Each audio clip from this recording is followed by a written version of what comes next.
father was a very, very strong union guy. Okay. So I remember him bringing home from work one day. Okay. He brought home a copy. One of his clients was a department store, and he brought home a copy of a 10-inch LP called Talking Union by the Almanac Singers. I must have been around 10. And Wow. he said, "Oh, you'll love this." And I didn't have any interest in it whatsoever. Um, I might have been a little older, I don't know, but I was old Sure. enough, so I was beginning, unfortunately, to start getting to wanting to be cool, and considered cool by my peers, which meant getting into rock and roll, I was going to ask going to that. parties and stuff. Been a little, maybe I was 12, I don't know, because I had taken a guitar lesson. A cousin had an old K F-hole guitar that he found in the back of a closet and gave to me. And it was really unplayable. The action, you had to stand on a chair to be able to use it at all. But I had taken a lesson from a friend, a young guy who was sort of the go-to folk guitar teacher among all the Philadelphia lefties. His name was Eliot Kenin. And I was 11 years old and I hated it. I just really hated it. And part of that may have been the unplayable guitar. Yeah. So anyway, that was behind me. And when my father brought this record home, folk music, union songs, who wants to know this? I wanted it, Elvis records and Jerry Lee and, all that stuff. Right. And that was fine. And I did start collecting 45s. This must have been around 1957. So now I was 12. And he brought home another record. And this was an LP, The Weavers at Carnegie Hall.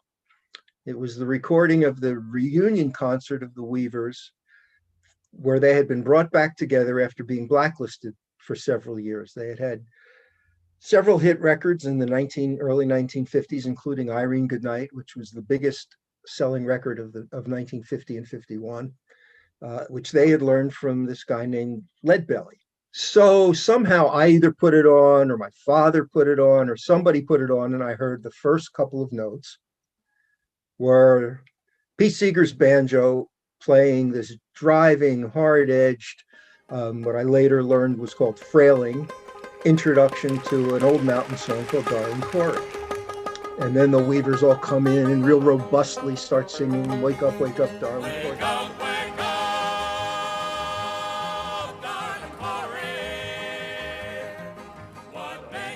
But it was that banjo. It was the first few notes of the banjo that bam went right through my brain. And I didn't run away from rock and roll. I didn't give it up yet. But suddenly I thought, holy shit, there's something here. This is exciting. Yeah. I listened to the whole thing. I loved the whole thing. And that was what got me into folk music. Okay. And my dad brought home lots and lots of albums because he said they were given to him by this department store he worked for because nobody else wanted them. And they were Weaver's albums and Pete Seeger and Woody Guthrie, and eventually this guy named Leadbelly and Big Bill Brunzi and Josh White, and I was gone. That was it.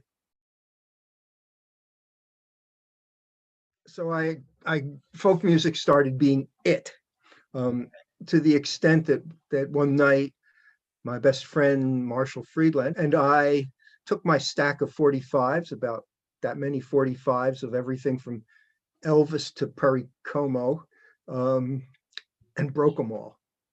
Broke them? Yeah, broke them all. Couldn't you have traded them in? One of the great regrets of my life, Yeah. That's pretty extreme. Yeah, it's extreme. It's stupid is what it is. So I got into this, and I had started taking guitar lessons through a guy that a friend of my mother's knew because her son was taking them. His name was Professor Sinjani. He was a white Russian immigrant, and he played this very neat Russian 7-string guitar. He didn't play it much. He was mostly a violinist and pianist. Okay. And he was very old school, and I learned using a flat pick to read music and play out of the Nick Maniloff instruction books.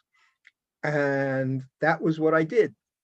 And then I got in with these people, my friend Marshall and some others who were playing folk music. And none of them were using a flat pick. They were all using their fingers. And Okay. I asked Professor Sinjani if I could learn the blues. And he said, I'll never forget this. He said, the blues is a color. Blues is not music. Blues is a color. And that was the end of Professor Sinjani for me. Right. So I started learning just by hanging out with other people who played the stuff I wanted to learn now.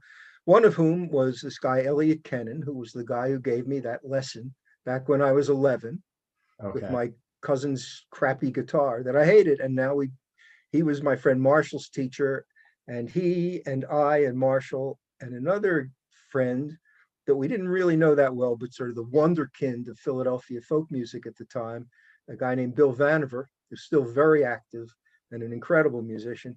We decided, pretentious little farts that we were, to start a music school.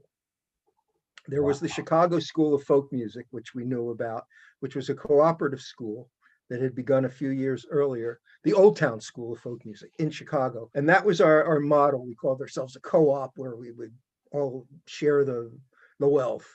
So what age were you at this time?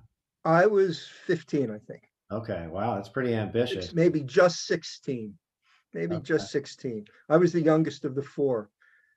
For a summer, we ran a series of workshops, 2 a day on Saturdays, in a funeral home that in an electronics school that was above a funeral home in Philadelphia.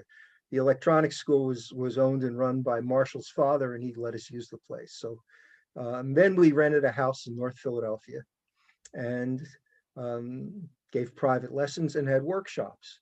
And we Cool. started playing together as a group. And that was really what brought me into the folk music scene as a player and got me connected with, started getting me connected with pretty well-known performers.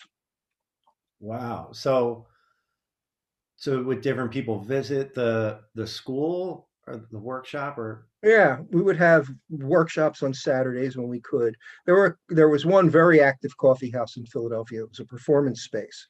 There had been one that was mostly a sit around and sing songs place called the Gilded Cage, but the second fret was a coffee house in the sense that we're more familiar with it now. That is, that people they would book performers. When we could, we would get a performer that we liked to come and do a workshop to teach. And so we had the New Lost City Ramblers come. wow, all of them? That's I know John and Mike. Wow. I'm not sure if Tom Paley was still with him or if it was Tracy Schwarz, but I know John, I know Mike, and I know John. I know Mike because he had dinner at my girlfriend's in my house. So I must have been 16. And John, because I have a picture of it. So that's where I met Mike Seeger and John Cohen. We had Brownie McGee, I believe. We had Lonnie Johnson, who had just been rediscovered in Wow. Philadelphia. Yeah, Where is he? yeah. And I think, Is he I'm from not Virginia? 100% sure of this, but I think we had Doc Watson.